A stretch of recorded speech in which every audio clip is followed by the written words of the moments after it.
The March for Our Lives protest in Boston, Massachusetts was my first protest, and it was amazing.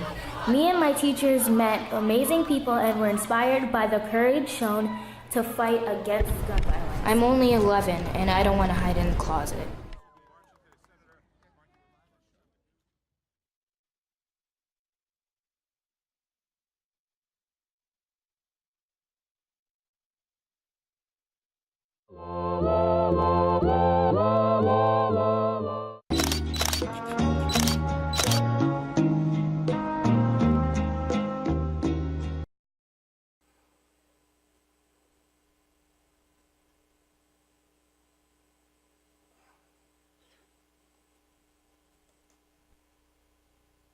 So our next guest is Senator Cory Booker.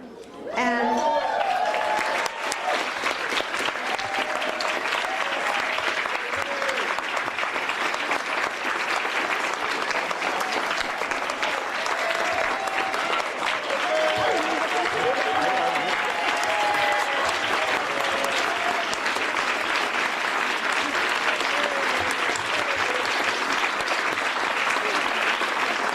that's impressive when you get a standing ovation before you've even been introduced.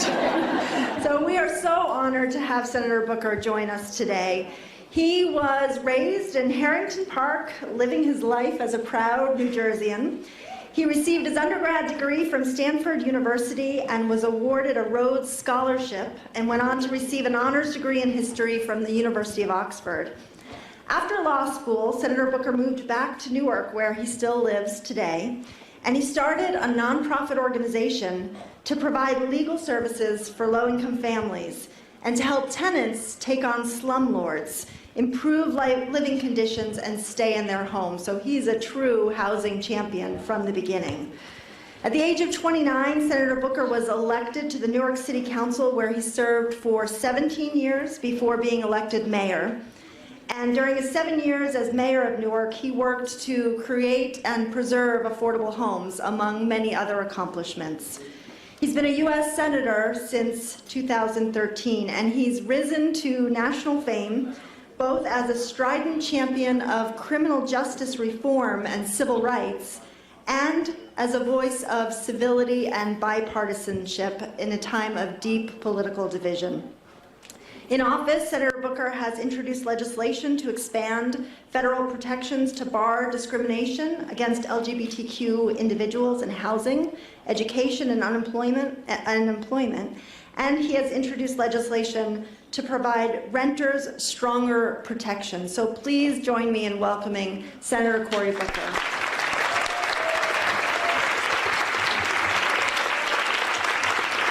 Thank you, everybody. Thank you. Please stand. I feel like I should be applauding everyone in here. I was with some high school students from New Jersey today, and I asked them if they know who Alice Walker is, and I almost got crushed when I didn't get any knowing eyes about this great American author. But I told them that she has this chapter called about Black revolutionaries. And it's really the truth about revolutionaries, where she says, and I quote, "The real revolutionary is always concerned with the least glamorous stuff, with raising a child's reading level from 3rd grade to 4th, with filling out food stamp forms for folks because people have to eat, revolution or not. The real revolutionary is always close enough to the people to be there for them when they're needed."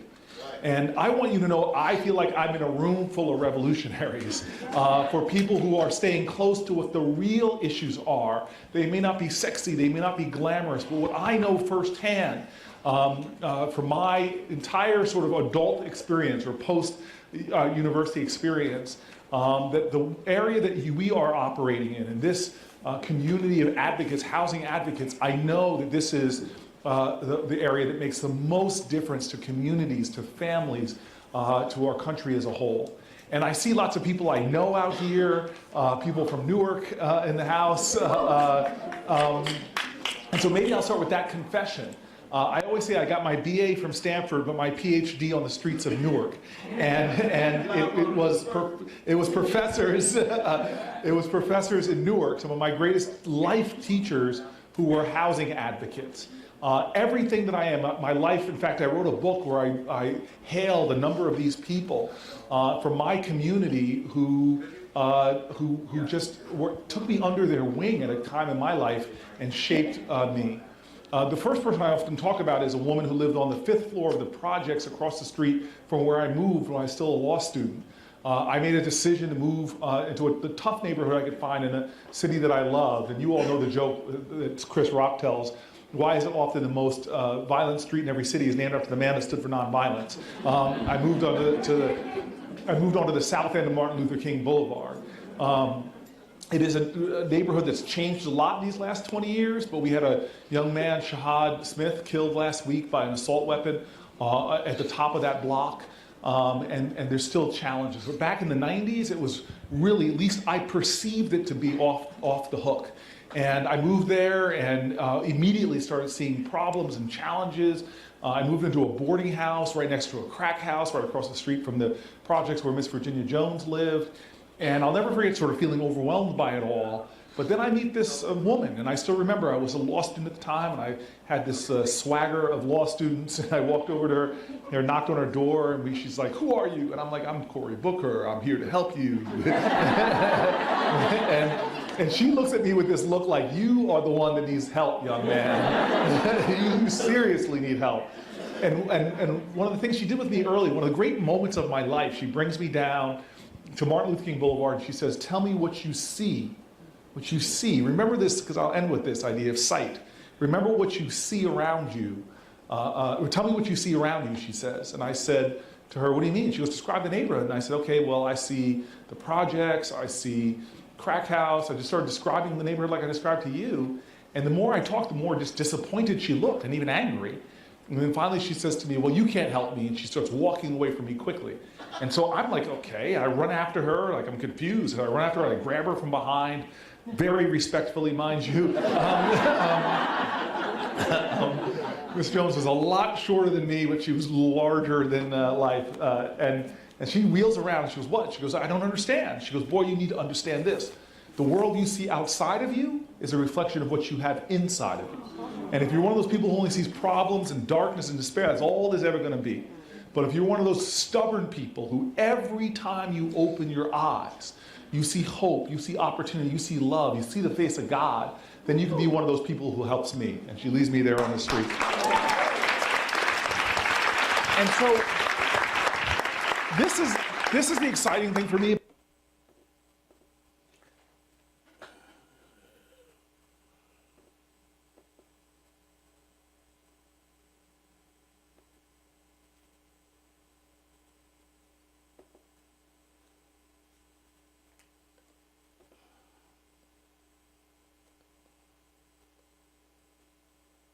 Hello, and welcome to another episode of your Human Service News and Information. I'm Hassan Rashid, your host, and I'll be here with you for approximately 25 more minutes. Excellent being here with you, and it's such a great achievement to come into your lives like we do here daily at a Cctv. And with that, I once again extend cordial out to you. That's International Universal Cordial of Peace. Peace be unto you. And thank you for joining us once again. I guess you saw it. You saw we had a little technical difficulty getting established here once again for this latest episode of your Human Service News and Information. I remind you that the crescent moon is out tonight. That's waning crescent moon. That's visibility 13%, age 26.15 days. That's through sky watches. I don't know if you'll be able to see it. It's been raining, it's thundering, and carrying on. So if the skies are clear tonight, you'll be able to see the waning crescent moon tonight. Okay, that opening video was from earlier this year. That was the national conference, the 2018 conference of the National Low Income Housing Coalition, which took off in this past March, and that was their keynote speaker, Cory Booker, Senator Cory Booker from out of the state of New Jersey, and he was the keynote speaker. And you know, time will permit, we're going to go through that whole tape of Cory Booker, if not this episode, in future episodes. So you can count on seeing that in previous, I guess, in future Human Service News and Information episodes right here at the CCTV. I'd like to bring your attention to something that's happening right here at CCTV right now before we get into the subject of our broadcast today. That's the Cambridge Community Television 2017 annual report is out. You know what you can do? You can come right on in through at 438 Massachusetts Avenue, pick up your copy, and this will tell you, give you the inside story of what's transpiring here at CCTV. That's all in here. That's a 2017 annual report, Cambridge Community Television. Okay, annual report. So that's available here at CCTV for you. And also the latest edition of CCTV's newsletter, Open Studios. It's available here too for you. You know, if you don't see it outside in the stand, there's a stand right out in front of the door. If you don't see these two issues outside in the stand, you come on in, and someone at the front desk will be glad to help you with this information. Once again, that's a CCTV's Open Studio, and that's Cambridge Community Television, CCTV's 2017 annual report. It looks like this. So come on in and get your copy. Okay, I'm Hassan Rashid, your host, and I'll be here with you for a few more minutes. But once again, I'd like to bring your attention to something, and that's the latest issue of Spirit Change News. This is the newspaper that helps a lot of homeless people out, vendors, they call them, and they're out there selling this now, and this issue is good until August 16th. So you have this issue out there, and I advise you to help the homeless by, if you see them with this paper, purchase your copy. It's about $2 an issue now. I'm going to tell you something about some of the featured articles in this edition. There's Forgotten Crisis by James Shearer. He's the he's one of the writers, contributing writers to Spirit Change. As Boston receives federal grant to help homeless youth. That's another article in here. Senate Committee OK supervised injection on site study as U.S. Attorney General. Boston names Gross as first black police commissioner. That's in here too. Bill that waives ID fees for homeless awaits House vote. That's in here. And the Centerfold article, Special Olympics at 50. I don't know if you can see that, but it's Special Olympics at 50. That's a Centerfold article, a cover story. Okay, Commonwealth could be a national leader in renewables. Ocean monuments have no impact on commercial fishing. Save the date, Spirit Change vendors cookout. Now this is one that I don't want you to miss, and I don't believe that the Spirit Change people want you to miss it. That's their Spirit Change New Vendors Cookout. That's the Homeless Empowerment Spirit Change News will host this annual vendor cookout.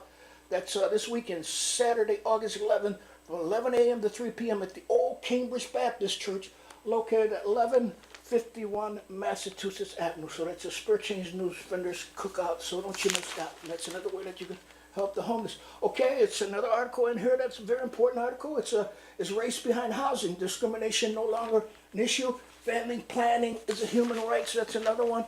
And raising the profile on the largest environmental issue of our time. And of course, there's a Mark D. Goldfingers.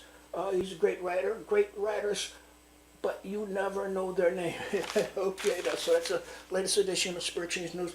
And it's out there until August 16th, and they'll be changing it up. Okay, another short reminder about something that's happening right here at the CCTV, and that's the CCTV's 30th birthday bash. So you're invited to travel back with CCTV to 1988. Okay, this year CCTV is celebrating their 30th anniversary, culminating with the birthday bash on October 25th at 1 Kendall Square, CCTV's first home. All funds raised support CCTV's year-round youth media program, which fosters healthy youth development by involving teens in activities that promote media art, career, and leadership skills while exploring issues affecting our community. The Rossi Awards for Creative and Responsive Leadership will be presented to Ellen Siminoff, and she has worked for the city of Cambridge since 1991, serving as Assistant City Manager for Human Services since 2004. She has created a strong system of human service programs to support and strengthen both individuals and families with an emphasis on inclusion for all, which has become the hallmark for her department. Always the champion for the most needy, Ellen Vision has created each strong and enhanced program for everyone, first from newborns to senior citizens. There's a model throughout the Commonwealth innovative programs such as Baby U, Early Childhood Education, and STEAM learning, as well as many programs that support seniors are examples of her leadership. So are you interested in supporting this great community event? There are a few ways that you can get involved. Join the CCTV as sponsor. Contact Clodagh Drummey at 617-401-4005. That's contact Clodagh Drummey at the 617-401-4005, or Clodagh at cctvcambridge.org. That is if you want to get involved in the 30th anniversary birthday bash right here at CCTV.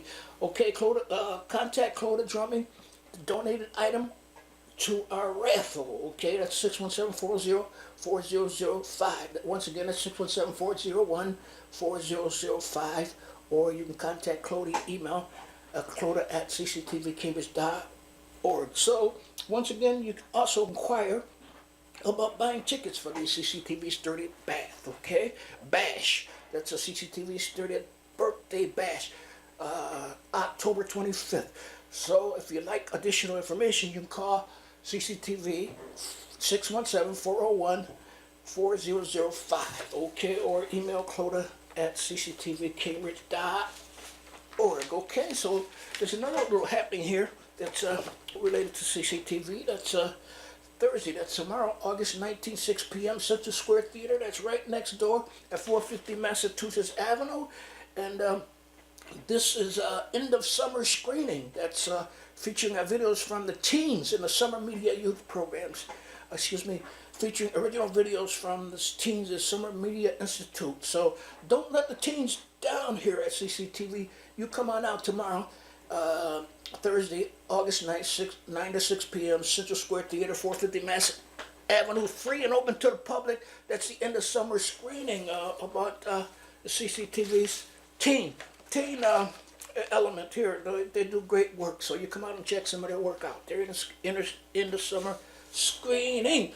Okay, I just like to bring your attention briefly to this article right here, and that's the governor. Governor Baker signs $41.2 billion budget. Okay, so Governor Charlie Baker signed the $41.2 billion bill on Thursday, making Massachusetts the final state in the country to have a budget in place. Okay, so Baker also vetoed $48.9 million in line items on Thursday, including funding for various local initiatives. It may be a month overdue, but Massachusetts finally has a state budget. So Governor Baker signed the $42.2 billion bill on Thursday, making Massachusetts the final state, once again, country to have a budget in place. The budget increases spending in fiscal year 2019 by 3.2% and makes investments in education, substance abuse, and economic development.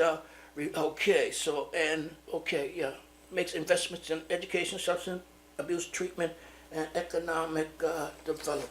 Okay, so we have a budget in place. Okay, I like to, there's other news items that fall under the human service umbrella that I'd like to share with you, but because of our time, the time factor, I like to just skip some of those things and get onto this. We've had 3 days of 90-degree weather, so I just want to inform people what they can do during extreme summer heat. And it's forecasted that we may have 3 more days of 90 degrees coming up. So I'd just like to share this information with you and tell you how you can prepare for this extreme summer heat. I mean, it is hot. Okay, extreme summer temperatures can be particularly dangerous for people experiencing homelessness in our community who are at higher risk of exposure-related conditions. If you are concerned about yourself or someone you see on the streets, please contact the First Step Street Outreach Team or call 9111 if it is a medical emergency. According to the National Healthcare for the Homeless Council, awareness of the importance of keeping as cool as possible and drinking liquids during hot weather is important for prevention of heat disorders. To learn more about how to keep yourself safe in the heat, you can go to the website www.cdc.gov/disaster/extreme heat.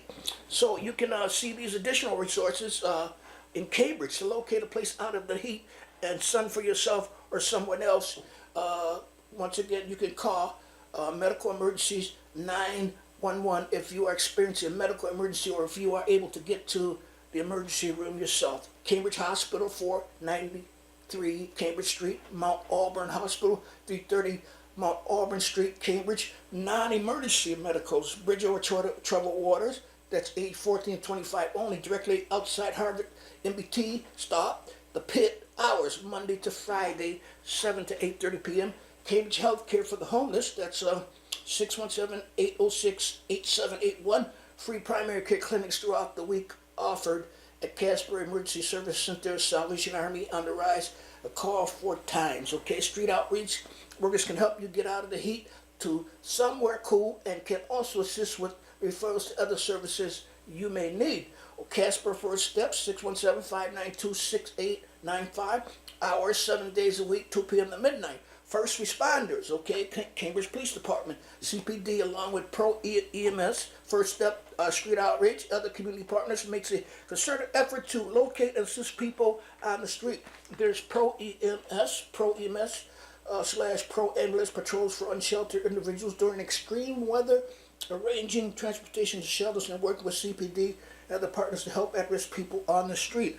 Okay, there's drop-ins. There's in addition to these drop-in programs, many buildings are accessible to communities during the day for short relief from the weather. Access Drug Users Help Program, 359 Green Street, Cambridge.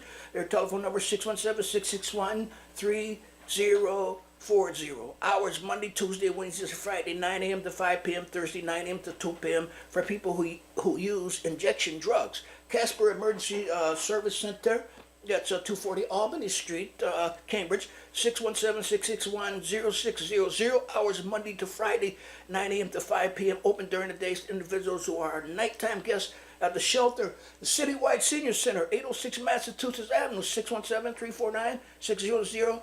617-349-6060. Hours 8:30 a.m. to 8 p.m. Tuesdays to Thursdays, 8:30 to 5 p.m. Fridays, 8:30 to 3 p.m. Saturdays and holidays from 8:30 to 1 p.m. for people over 60 and older. On the Rise, Women Only at Self-Identified Gender, 341 Broadway, Cambridge, 617-497-7968. Monday hours, Tuesday, Thursdays, and Saturday, 8 a.m. to 2 p.m. Wednesday and Friday, 8 a.m. to 4 p.m. Intake requests required to assist clients fit for a program.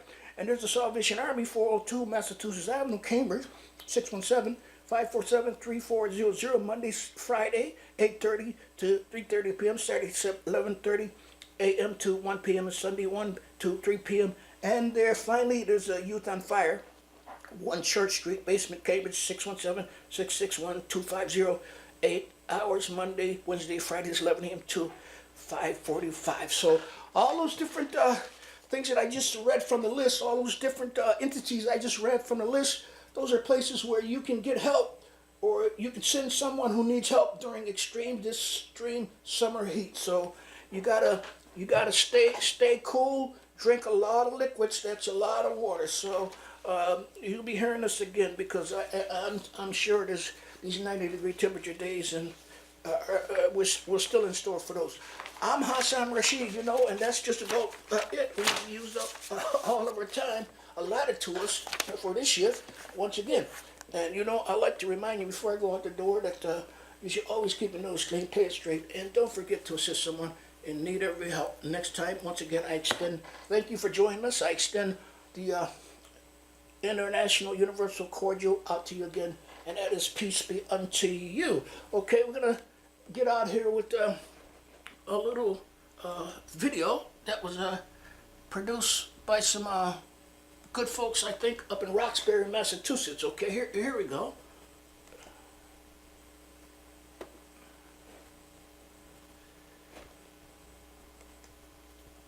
You take our fathers out the homes. Now you're trying to push us out the neighborhoods of which we call home.